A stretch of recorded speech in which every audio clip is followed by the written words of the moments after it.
맛있는 미술, 재미있는 미술, 보이는 미술, 삶의 미술 한 스푼 넣어가세요.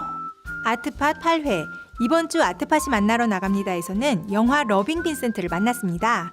OCI 미술관 정관에서 펼쳐지고 있는 오원배 개인전, 갤러리 기체에서 열리고 있는 기물 개인전 트와일라이트, 용산 전쟁기념관 기획전시실에서 개최 중인 다빈치 얼라이브 천재의 공간, 이번 주 인사이드 아트마켓에서는 서울옥션 음정호 경매사가 작자미상이라는 흥미로운 주제로 이야기해 주시고요.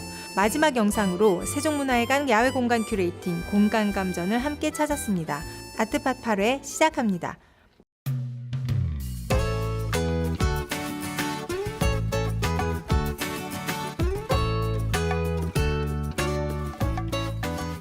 미술 전시를 주로 다루던 아트팟에서 이번엔 영화를 다룹니다. 빈센트 반 고흐에 대한 영화죠.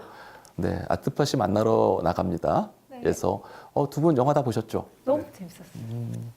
그동안 고흐에 대해서 뭐 영화라든지 소설이라든지 여러 가지 나왔지만 이것은 유화 애니메이션이라는 점에서 되게 독특한 것 같아요.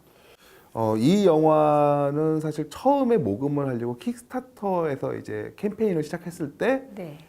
짧은 샘플 동영상을 이렇게 같이 업로드를 했었어요. 그게 굉장히 인기를 끌었고 저도 그때 처음 봤었는데 그 당시에 이제 시도로만 해도 되게 신선하다 이런 평이었고 근데 저도 이제 잊어버리고 있다 영화가 나온 거죠. 세계 최초의 유화 애니메이션이 아니라고 하더라도 애니메이션 연출만으로만 봐도 굉장히 잘 만든 작품이에요. 예전에 우리가 셋이서 수다 떨 때 그런 얘기 있었잖아요. 그 고흐 작품은 좋은데 고흐를 아주 이제 신격화까지 하는 그런 마케팅 방식이 싫다. 특히 싫다고 하신 분이 계신데. 네. 네. 빈센트 반 고흐에 대한 브랜딩이나 스토리텔링은 사실 지금 관점에서도 대단하다 싶은 수준이에요. 게다가 그때는 인터넷이라는 게 있던 시대도 아니고 정보의 전달 속도가 엄청나게 느릴 때였기 때문에 고흐의 마케팅적 성공은 정말 사례집에 들어가도 될 만한 그런 사례라고 저는 생각하는데 1934년에 어빙스톤이라는 작가가 러스트 포 라이프라는 책을 냅니다. 빈센트 반 고흐에 대한 전기 소설인데 작가의 주장으로는 자기가 되게 많이 연구를 해서 썼다라고 하는데 평가는 사실 그렇진 않아요. 근데 이 작품에서 반 고흐는 거의 기독교 성인의 반열에 오른 사람의 태도를 계속 취해요. 그러다 보니까 미국에서 이 작품이 베스트셀러가 되고 그 뒤로 갑자기 작품 가격들이 마구 뛰기 시작해요. 그리고 1941년에 모마가 개관할 때 굉장히 많은 논쟁이 있었음에도 불구하고 반 고흐의 별이 빛나는 밤에를 모마 중앙에다 걸게 되죠. 그리고 반 고흐도 인기를 얻고 모마도 인기를 얻으면서 이제 반 고흐의 브랜드는 더욱더 강력해진 거죠. 사실 이 영화를 보면서 그런 생각을 좀 했어요. 이런 신격화의 지점들이 아주 없다고 할 수는 없지만 그래도 이 영화는 반 고흐를 이렇게 좀 더 대단한 사람으로 만들기보다는 그의 작품들에 더 집중하고 있다. 맞아요. 그런 면에서는 참 어려운 선을 잘 지켰다라는 생각을 했어요. 전 친구들과 같이 보러 갔는데요. 예매하면서 되게 걱정이 많았어요. 그 미술 전공도 아닌 친구들을 데리고 지루하면 어쩌나, 재미없어 하면 어쩌나. 근데 다행히 친구들이 다 너무 재미있었다면서. 그런데 예매하기 조금 힘들었어요. 시간이 별로 하루에 한두 번밖에 맞아요. 안 하니까 제발 오래오래 길게 했으면 좋겠습니다. 네.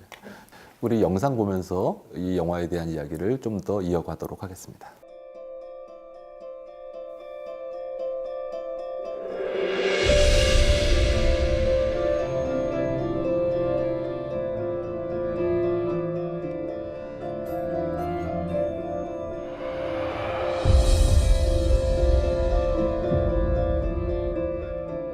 살아생전 단 한 점의 그림만을 팔았던 화가 빈센트의 죽음 후 1년.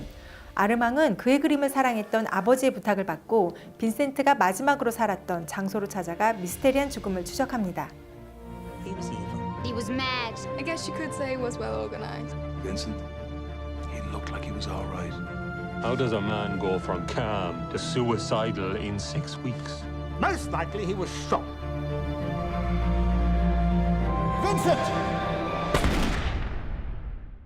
이 영화는 기획에서부터 완성까지 총 10년이 걸린 세계 최초 유화 애니메이션이죠.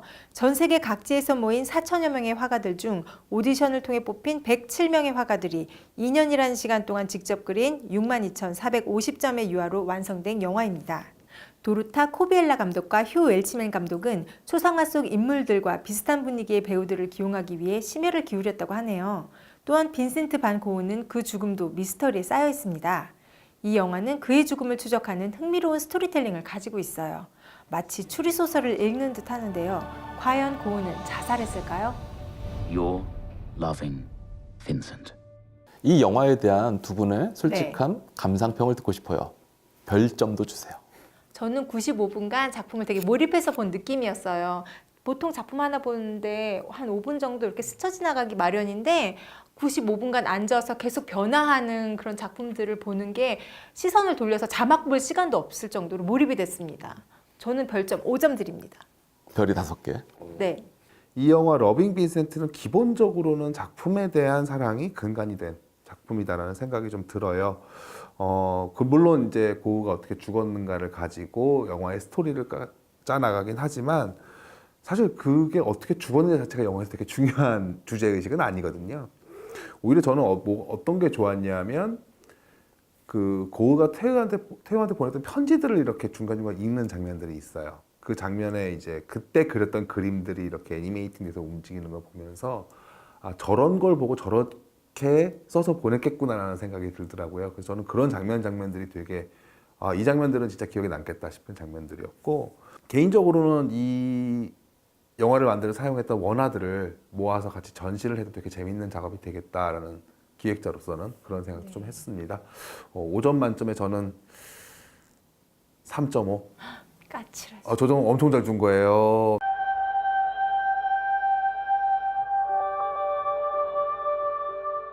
제가 개인의 소외라고 하는 그런 측면에서 여지껏 작품을 해왔습니다만은 작년에 기계가 쓴 소설, 컴퓨터가 소설을 쓸 때라고 하는 그 작품이 일본의 호시 시니치라고 하는 그 문학상의 예심을 통과한 적이 있습니다. 그리고 기계가 그림을 그린다든가 기계가 작곡을 한다든가 라고 하는 사실들은 인간의 그 고유의 그 영역인 그 감정까지 기계가 대신한다는 거에 사실은 저는 그 충격을 갖다 받았습니다.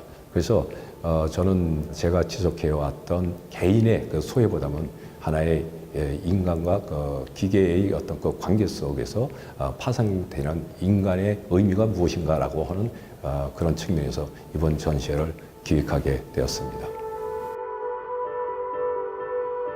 이 전시장 벽면에는 저런 소화전이라든가 또 닥트가 있어서 사실은 작품을 거는 데 있어서 좀 방해적 그런 요인이었다고 생각을 합니다. 그래서 저는 저러한 그 전시장 내에 있는 시각적으로 좀 걸림돌이 되는 그러한 시설들을 작품에 적극적으로 좀 끌어들여야 되겠다 생각을 해서 저는 소화전 같은 것도 작품의 일부분으로 그 오픈해가지고 끌어들였고 또 그리고 그러한 그 안내 등도 작품으로 끌어들이면서 또한 인간과 기계에 원만하지 못한 불안한 그런 어떤 긴장의 관계를 드러내고자 하기 위해서 반대쪽에는 또 다른 또 안내 등을 갖다가 설치를 갖다가 했습니다.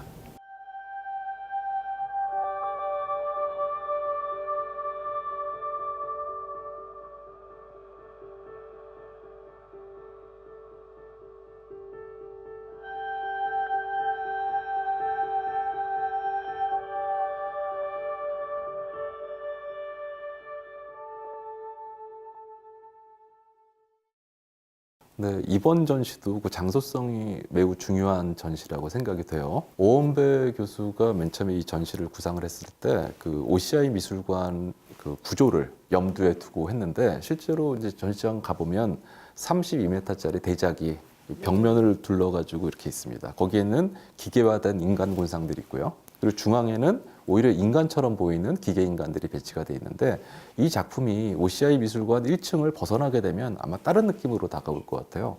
그 2층으로 올라가 보면 이제 인간의 흔적이 사라진, 그러니까 인간이 이제 배제된 그런 인간 소외가 이미 이루어진 배경들이 쭉 등장을 해요.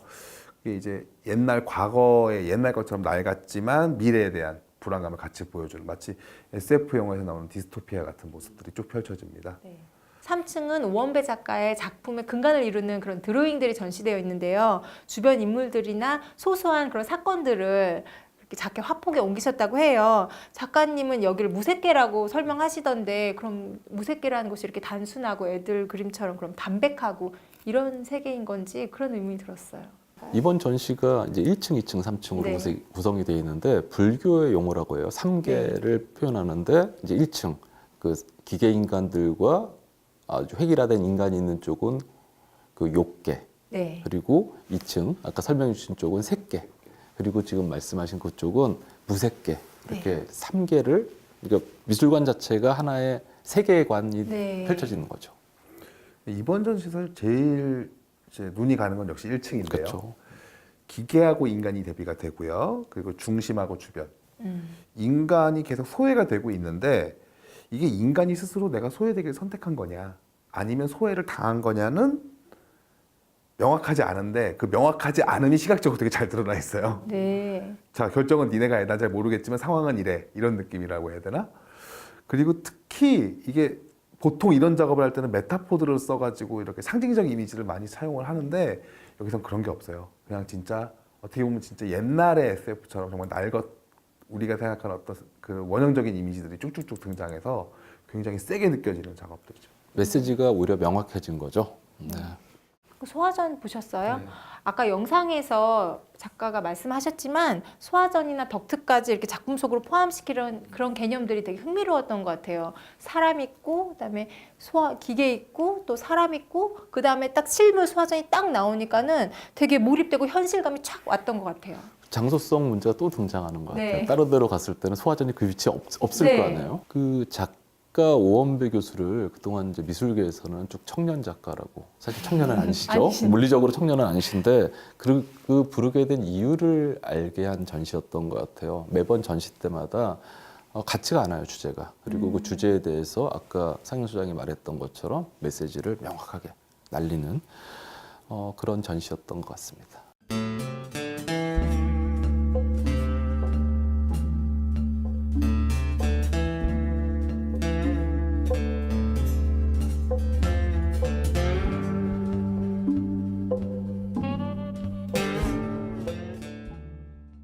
우리가 예전에는 드로잉을 종이 위에 단순하게 간단한 방식으로 그려진 그림을 이렇게 얘기를 했었는데 요즘에는 그런 그 형식의 문제가 아니고 어떤 그 작품을 대하는 어떤 제작에 임하는 작가의 태도를 중심으로 드로잉을 정의하고 있습니다. 그렇기 때문에 좀 실험적이거나 좀 솔직하게 좀 단순하게 작업을 진행시키고자 하는 그런 그 태도를 가지고 있다면은 종이라는 평면에 그려진 그 작업 외에도 입체로 다루어진 또는 어떤 행동으로 다루어진 영상으로 다루어진 그런 작업들도 우리가 전부 드로잉이라고 얘기하고 있습니다.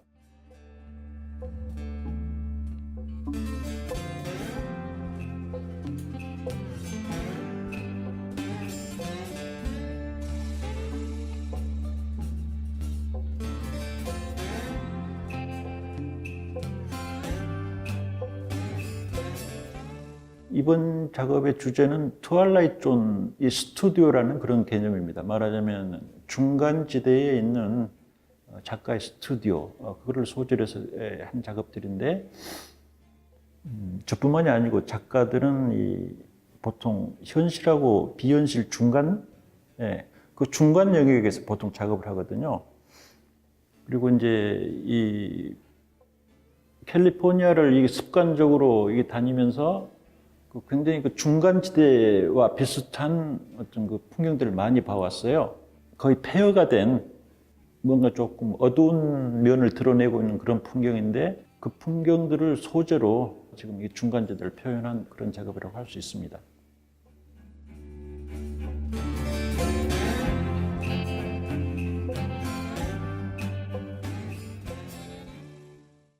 이 전시에서 트와일라이트는 현실과 비현실의 중간지대, 그런 의미로 쓰였죠. 아까 인터뷰에서도 그런 말씀을 하셨는데 작가의 머릿속과 작업실이 그 현실과 비현실의 중간이다. 다른 말로 하면 상상이 이루어지고 현실적이지 않은 생각들이 돌아다니는 곳인 거고, 저는 그래서 그 말씀을 듣고 그런 생각을 했어요. 아, 드로잉이 선택되는 이유가, 물론 드로잉도 현실화되는 거예요. 물리적인 형태로 나오는 거지만 그 시간이 현저하게 짧아지죠. 다른 작업들에 비해서는. 그래서 내가 비현실의 세계에서 갖고 있었던 생각, 현실과 비현실의 중간 세계에 있던 생각들을 그나마 변형 없이 제일 빠르게 현실에 풀어놓는 방법이 드로잉이다라고 말씀하신 게 아닌가, 그런 생각을 좀 했습니다.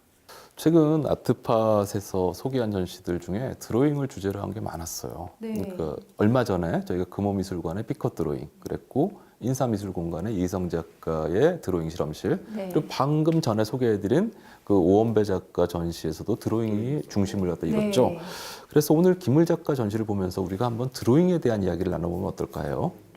김을 작가님께서 정의를 되게 잘해주셨는데요. 드로잉은 형식이 아니라 태도다. 솔직하게 그리고 실험적인 태도를 가지고 있다면 평면뿐만 아니라 입체건 혹은 행위건 모두 드로잉이다, 이렇게 말씀하셨잖아요.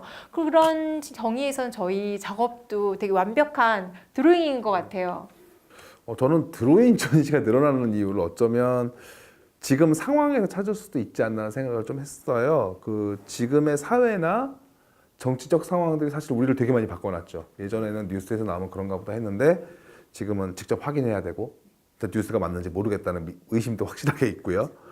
그냥 막 믿을 수 없는 것, 내 눈으로 내가 직접 보고 확인하고 내가 직접 생각해야 되는 것, 이런 것들이 어떤 기본적인 태도가 되어가고 있다는 생각을 많이 해요. 작가들의 입장에서 이런 태도를 가지면 어떤 일이 생길까 생각을 해보면, 작가가 결국은 자기 머릿속에 있는 거를 손으로 그려서 밖에 시각적인 결과를 뽑아내는 작업이라고 한다면, 내 머릿속에 있는 걸 시각적인 변형을 최소화한 상태로 뽑아내는 것. 내가 지금 생각한 걸 최대한 변형 없이 이해하기 쉽도록 전달하는 것. 저는 이게 어쩌면 사회적 상황이 이런 것들을 요구하기 때문에 작가들도 드로잉에 집중하게 되지 않았나, 좀 이런 생각을 해봅니다. 김을 작가 드로잉의 매력은 사실 이번 전시에서 작품 하나하나마다 드러나는데, 저는 개인적으로 캔버스 천을 캔버스 프레임에서 떼어내서 또 다른 프레임에다 넣은 작업이 있어요. 저는 이 작품을 보면서 자기 부정의 밑바탕에는 가장 자기 긍정의 의지가 있다라는 말을 떠올리게 됐습니다.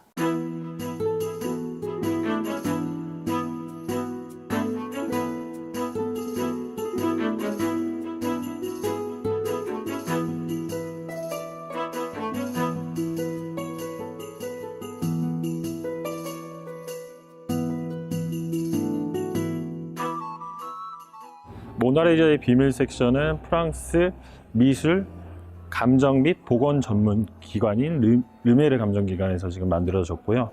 실제 프랑스 르브르 박물관의 허가를 받고 그 지도하에 같이 멀티 스펙트럼 카메라와 층간 증폭법이라는 기술을 활용해서 모나리자의 숨겨진 비밀을 파헤쳤고요. 단 하나의 단편적인 그냥 캔버스에 그려진 그림이 아니라 4개의 분리된 그림으로 만들어진 작품이라는 사실도 확인하실 수 있습니다. 그리고 그 안에 숨어있는 숨겨진 25가지의 비밀이 있습니다. 그 25가지의 비밀은 직접 와서 확인하시는 게 좋을 것 같습니다.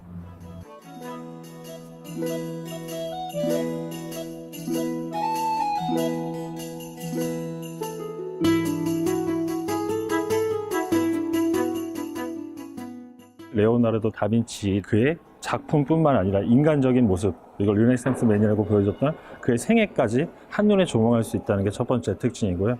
그가 실제로 꿈꾸고 설계하고 머릿속에 그렸던 작품들을 이탈리아 레오나르도 다빈치의 장인들과 함께 실제 크기로 만들고 그 일부분은 체험할 수 있게 만든 그 존이 두 번째 특징이고요. 세 번째 마지막으로는 그가 지금 그리고 계속 남아있던 모든 다빈치에 관한 작품이라든지 뭐 해설, 그리고 그가 살아온 마을까지 한눈에 조망할 수 있는 그런 미디어 아트, 그 부분까지 보시면은 충분히 다빈치를 경험하지 않으셨나라는 생각이 듭니다.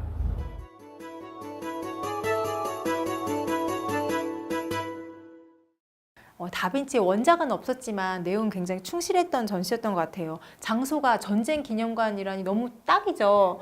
왜 다빈치가 탱크며 비행기며 그런 원형들을 만든 것을 전시한 거잖아요. 거기서 나오자마자 실제 현대 탱크와 뭐 비행기 탱크. 그대로 그대로 이렇게 펼쳐지니까 아이들이 너무 좋아할 것 같고요. 그리고 실제로 이렇게 움직여 볼 수 있는 것도 많아서 네, 애들하고 가기 참 좋습니다.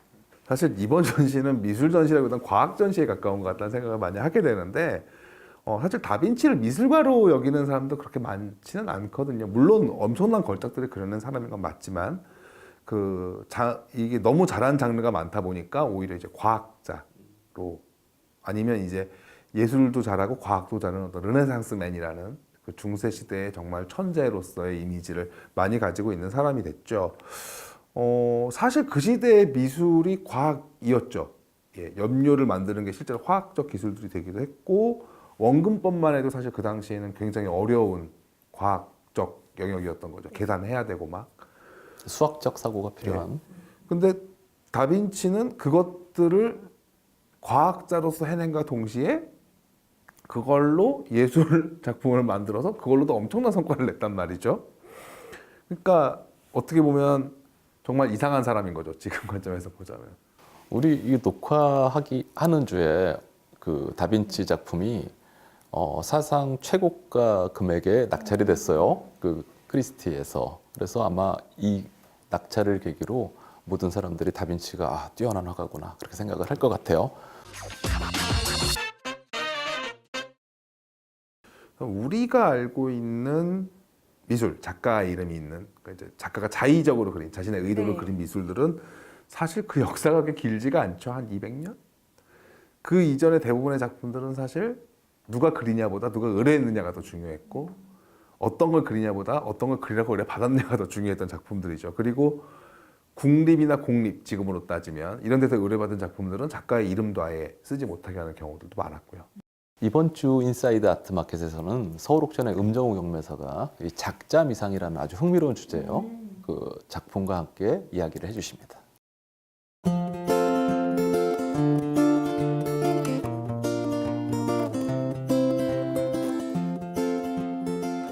작자 미상은 말 그대로 정말 작가를 확인하기가 좀 어려운 작품들을 말하는 건데요. 일단 다루는 중개인 입장이라던가 아니면 경매사로서는 충분히 작가를 검증하도록 노력을 하죠. 근데 아무리 해도 증거가 안 나오는 작품들을 작자 미상이라고 칭해서 경매를 진행을 합니다. 근데 그런 작품들 중에서는 굉장히 수준 높은 작품들이 많고 그리고 화원 화사 출신들의 그림들도 많이 있기 때문에 어디까지나 안목으로 판단을 해야 되는 진검승부의 시장이죠.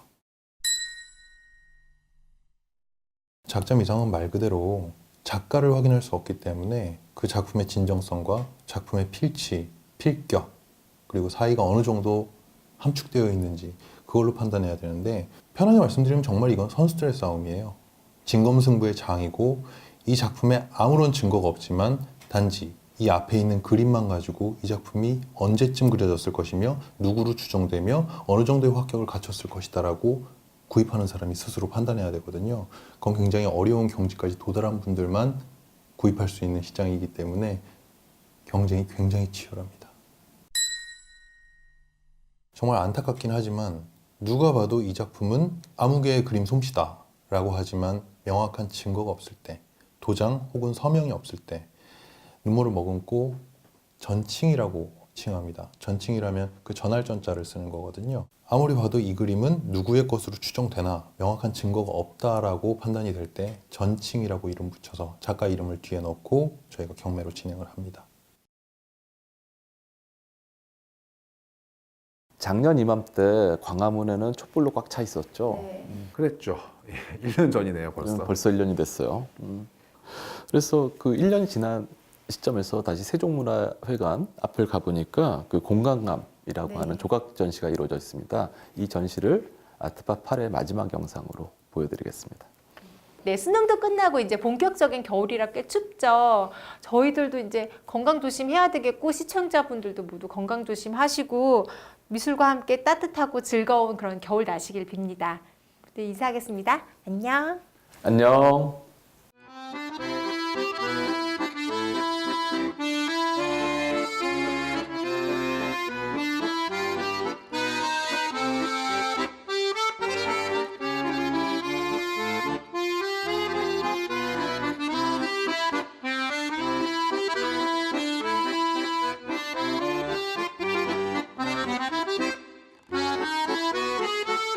네.